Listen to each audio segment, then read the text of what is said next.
Pemerintahan Jokowi semakin mantap memindahkan ibu kota negara ke Kalimantan Timur. Namun rencana besar ini bukan tanpa hambatan. Pindah ibu kota terancam tidak segera terrealisasi jika payung hukum belum disahkan oleh DPR. Inilah catatan perwarta parlemen, ibu kota baru terhambat payung hukum. Kita tidak bisa terus-menerus membiarkan beban Jakarta dan beban Pulau Jawa yang semakin berat dalam hal kepadatan penduduk, kemacetan lalu lintas yang sudah terlanjur parah, dan polusi udara dan air yang harus segera kita tangani. Pemerintah telah melakukan kajian-kajian mendalam.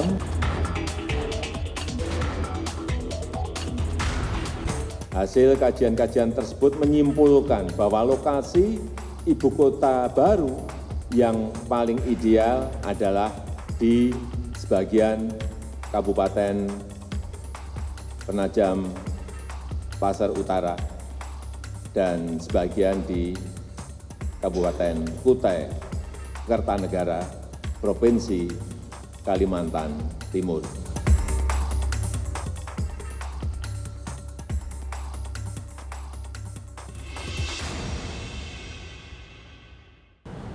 Pemerintah saat ini terus mematangkan sejumlah persiapan untuk memindahkan ibu kota negara dari DKI Jakarta menuju ke Kalimantan Timur. Presiden Joko Widodo mengatakan bahwa untuk membangun kawasan ibu kota negara yang baru memerlukan lahan seluas 410.000 hektar are. Saat ini yang sudah tersedia ialah seluas 256.000 hektar are. Dari angka ini, di dalamnya sudah termasuk seluas 56.000 hektar are yang akan dijadikan sebagai kawasan inti dari wilayah ibu kota baru tersebut.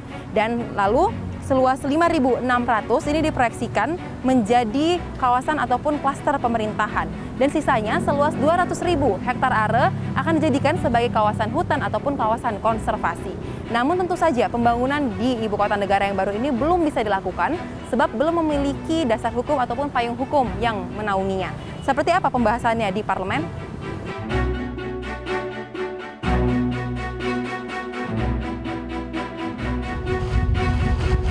Di tengah kunjungan kerja ke Kalimantan Timur untuk meninjau lokasi ibu kota baru, Presiden Joko Widodo mengaku belum memutuskan apakah pengganti Jakarta nantinya akan menjadi kota atau provinsi baru. Yang pertama, yang berkaitan dengan provinsi belum.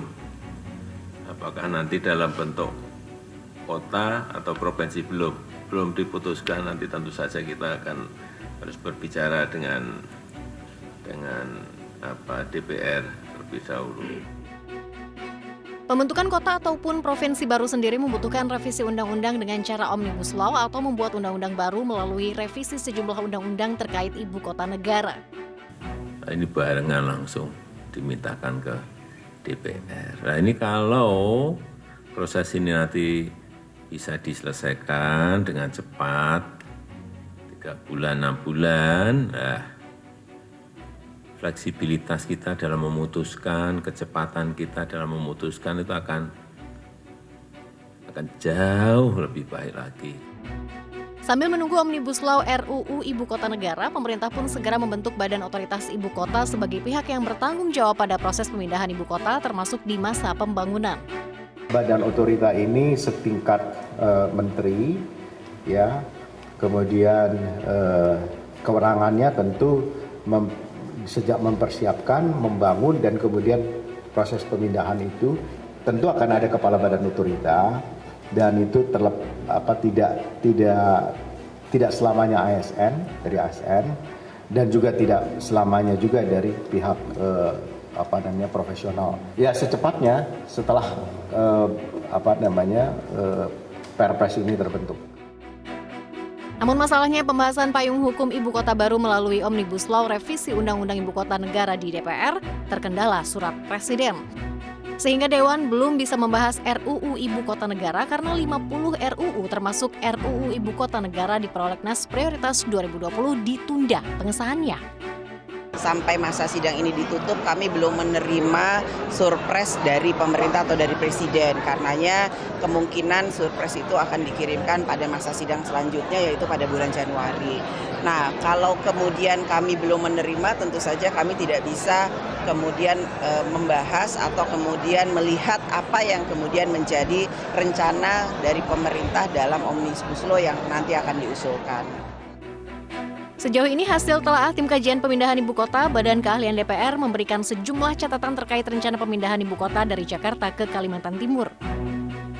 Jadi walaupun nanti misalnya ibu kota baru itu sudah dipindahkan, tetapi catatan-catatan sejarah, bukti-bukti sejarah bagaimana perjalanannya mulai kemerdekaan sampai dengan akhir-akhir tahun reformasi dan lain sebagainya, saya kira itu jangan disia-siakan. Oleh karena itu menurut saya pilihan untuk menjual itu menurut saya itu bukan pilihan untuk gedung-gedung di DPR ini ya. Saya nggak tahu kalau gedung pemerintah yang lain yang tidak punya nilai, tapi misalnya soal Istana Negara, masa dijual Istana Negara? Di sisi lain, restu pindah ibu kota negara juga belum bulat diberikan 9 fraksi partai politik di parlemen. Parpol menekankan pemindahan ibu kota jangan dilakukan terburu-buru. Kira ini kan masalahnya kompleks, makanya bisa disebut sebagai salah satu Omnibus Law ya, karena nanti kan berkaitan dengan soal pertanahan, ya kan, lahan, kemudian juga masalah birokrasi, ya kan, pemindahan kantor-kantor ini kan pasti akan mengiringi pemindahan aparatnya kan. Saya kira memang tidak bisa dilaksanakan buru-buru gitu. Tapi kalau Golkar sendiri pada prinsipnya mendukung. Me-warning bahwa masih banyak persoalan yang harus dijawab oleh pemerintah, termasuk katanya tidak ada bencana, di situ ternyata ada misalkan punya potensi untuk gempa, punya potensi untuk kebakaran hutan. Nah, bagaimana mengatasinya? Jadi terhadap hal-hal yang mungkin menjadi hambatan di masa yang akan datang itu sebaiknya diantisipasi dulu pemerintah, terutama daya tarik orang untuk pindah ke ibu kota baru. Seperti beberapa ibu kota baru di negara-negara berkembang, negara-negara maju, ternyata tidak sesuai dengan impian ketika mereka membangun ibu kota baru. Pindah ibu kota negara bukanlah perkara yang sederhana, sebab harus memiliki landasan hukum terlebih dahulu, di mana ini memerlukan revisi lebih dari 10 rancangan undang-undang melalui cara Omnibus Law. Selain itu, pemindahan ibu kota negara juga menelan biaya yang tidak sedikit, di mana anggaran yang diperlukan ialah mencapai angka 466 triliun rupiah, dan semuanya ini harus mendapatkan restu dari DPR. Saya Soza Hutapea dan juru kamera Ayu Diana untuk catatan Puarta Parlemen.